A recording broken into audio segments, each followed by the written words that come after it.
So, we got a new Ratchet and Clank game this last week, and, well, it's definitely an interesting one. It's an online mobile game featuring some familiar stages, weapons, faces, and species from the Ratchet and Clank franchise. Now, I've been playing this game the last few days since its release on the 12th, and I've definitely got some good things to say about it, as well as obviously some negatives and some potential issues the game may face. Now, before anybody comes out and tells me, but Ninja, the game isn't even out yet, how are you playing it? For some reason, the game is out to play in the Philippines and a few other Asian countries for what they're calling playtesting, and since I definitely live in the Philippines, I was able to secure a copy of the game on both my phone and a PC Android emulator. If you want access to this game, you just have to wait until its official release, or you could move to the Philippines to get the game early. Join the Discord. Anyways, let's go ahead and talk about the game. This game is a non-canon spin-off of the Ratchet & Clank franchise, throwing us into an arena-esque simulation hosted by Quark, having us fight in 3v3 or 4v4 matches in a few different game modes that vary in gameplay style. There's a Bolt Rush mode, which has you running around collecting bolts from crates, enemies, bosses, and other players by killing them. The goal is to be the first to reach 200 bolts.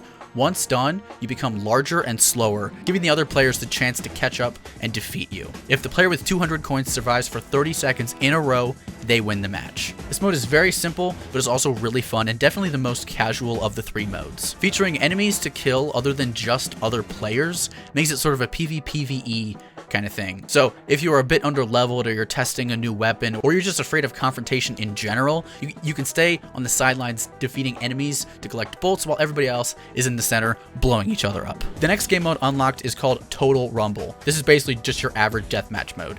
First to get 8 kills wins. This is a very simple game mode, but it's definitely the most fun for beginners and experts alike, and this will definitely be the most played game mode for sure. The final mode is my personal least favorite. It's essentially Rocket League, Ratchet League if you will. You have to use you and your team's wits to try and score on the opposing team by getting the ball in the field goal. The game ends if the time runs out, whoever has a higher score, or first team to 3 points ends the game. This is the only of the 3 game modes that is a team effort, with the others being a free-for-all, though I'm fairly certain they will add team play to the other game modes in due time. Again, this isn't globally released yet. These 3 main modes are all the game has to offer gameplay-wise. Simple, repetitive, but definitely fun. This game also features 3 levels so far, that being Kurwan, Torin 4, and Sargasso, which, at the time of recording this, I haven't even unlocked yet.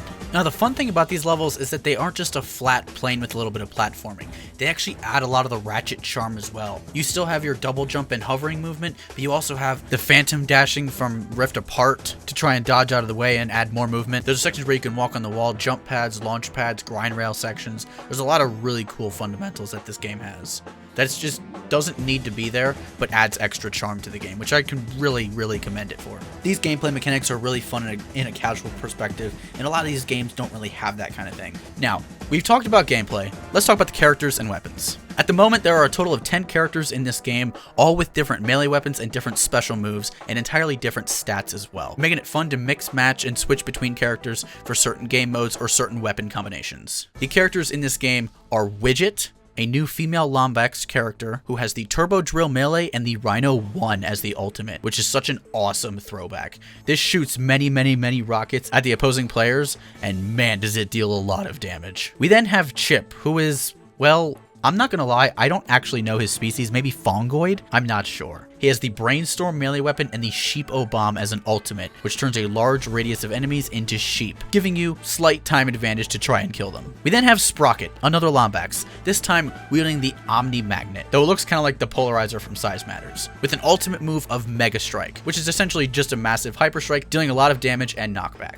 We then have Lil Ann, who at the moment is my favorite character in the game right now. She has the Storm Cutlass and the ultimate Vortex Wallop, which is very much my favorite move right now. She's obviously a robot pirate. We then have Mopes, who is a emo, goth, edgy, suicidal Lombax, with the Sever, with a 3, as a melee weapon, and the Negatron Collider from Rift Apart as an ultimate. Now, every character after this point I haven't actually used yet, so I'm not sure how good their specials are. But from what I've seen, the Negatron Collider is pretty good. We then have Tempest, another space pirate, with the Typhoon as his melee weapon and the good old Shot as his ultimate, which I think is just a giant cannonball. We then have Sparky the Mort, who has the Crack Axe and the Big Boom ultimate. We then have Celeste, who is whatever the real Garian species is called, very similar to Starleen and Skid McMarks, with the Slapshot melee weapon and the Hoverboard as her ultimate move. I'm very intrigued to try that one. We then have Zed. No, not the Zed from the 2016 game, a new Zed, looking to be some kind of warbot, robot kind of guy, with the Stick of Order as his melee weapon and a tank transformation ultimate ability, which sounds really cool. And then last but certainly not least, we have Lump, who is, yep, just a big ass amoeboid, with the Glow Bash as its weapon and Mutagenic Burst as its ultimate.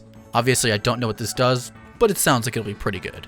Shout out Lump, he's definitely the greatest character in the entire game. Like, who doesn't want to play as an amoeboid? Now, when it comes to the weapons in this game, there are actually a few new weapons as well as a lot of returning weapons from Rift Apart and other games. We have the Burst Pistol from Rift Apart. We have the Shatter Bomb from Rift Apart. We have the Blitz Gun, all the way back from Going Commando. This weapon is actually amazing. We then have the Black Hole Storm from Rift Apart. This weapon's okay. Glove of Doom from Rift Apart. Warmonger, technically from Rift Apart. The Tesla Claw from the first game, which is amazing to see. We have the Headhunter from Rift Apart.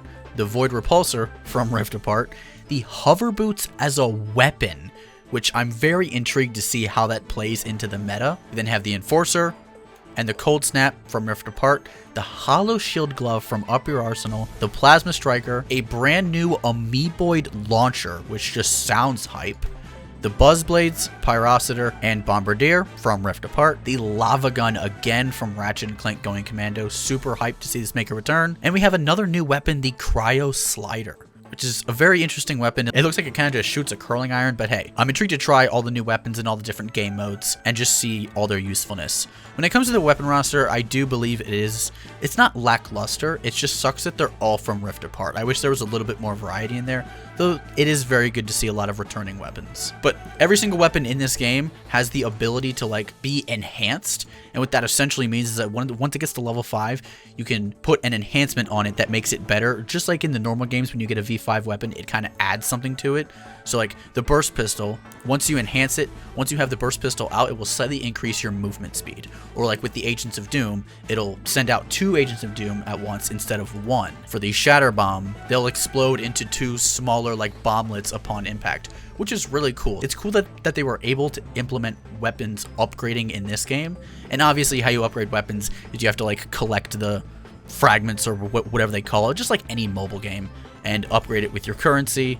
And they actually go all the way up to level 30 in this game, which is the first game in the franchise to go past 10 other than Ratchet Deadlocked. So that's kind of hype. Now we can talk about the gimmick of the game and what's going to make it a mobile game and potentially make or break it. So obviously, just like any other mobile game, we have microtransactions. Whether it be to help you upgrade your weapons, to help you upgrade your characters, there are 7 different types of currencies in this game. There are these weird Q token coins thing as your main currency and how you buy like weapon upgrades and upgrade your weapons and stuff.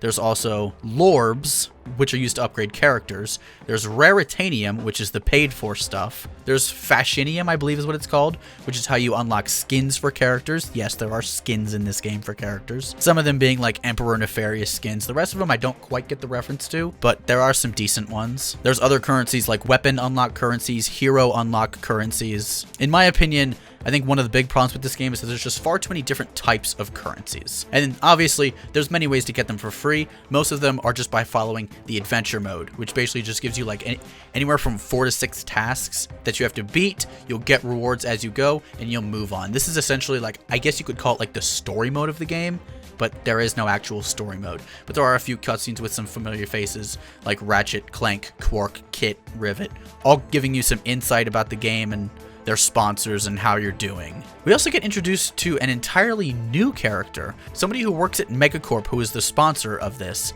named Wendy. I guarantee the Rule 34 artists are already hard at work, don't worry guys. Which, it's very interesting to hear the return of Megacorp given the fact that the Bogon Galaxy and Megacorp haven't been mentioned since Going Commando in 2003. I'm wondering if this game is kind of going to lead towards Ratchet 2 content. That would be really sick. When's the Angela playable character coming? This game has daily quests, seasonal quests, just like per usual, and obviously it has your monthly battle pass, where you got to get as far as you can by getting a certain amount of kills, just doing all the tasks, getting all the rewards, and obviously you can get even more quote-unquote bang for your buck if you buy the $12 premium pass. called the Super Pass. Yes, this is where the game tries to get you to buy all these things to upgrade your characters and weapons a lot faster. But from what I've noticed, I've played this game for probably a solid maybe 5-6 hours so far, and I haven't noticed any need for paying to play. Like, I would not say it's pay to play. I wouldn't necessarily say it's pay to win.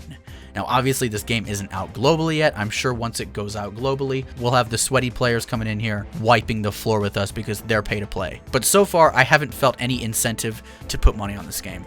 And here's kind of one of my concerns with this game. We have all these new characters, which are really cool, but we don't care about them. I have a feeling that if this game wants to succeed, it needs to add familiar faces. Like the fact that this is a Ratchet and Clank game and we can't play as Ratchet, Clank, Quark, Nefarious, Skid, Angela, Sasha, President Phyronix. Like, the fact that we can't play as anybody we know and love, I think is a huge downside. And I think if they don't add those characters soon, this game will not last long. Because if there's one thing Ratchet fans die for, it's nostalgia. And sure, there's some awesome nostalgic weapons in this game. The music actually sounds a lot like the OG PS2 games. But when it comes to the characters, they're all new, original characters. They're based off of other characters in the franchise, but they're not the characters we know, love, and grew up with. And that is what I think is going to be this game's biggest problem. I'm not sure if Insomniac gave them the rights to maybe use the weapons and maybe have the characters in cutscenes, but maybe not make them playable.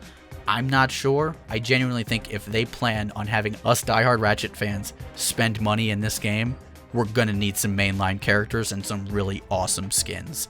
Like, I personally would love to play as Dr. Nefarious, maybe get some Courtney Gears action in there, some B2 Brawler, some Chainblade. I mean, come on.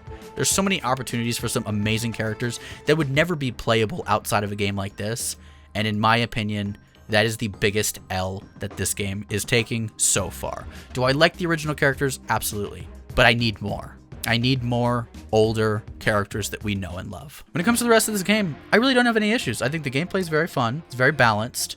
There are a few weapons that are way stronger than the other, and I can't believe I'm saying this. The Glove of Doom is ridiculous. But yeah, let me know what you guys think of this game. And again, if you'd like to play this game, move to the Philippines.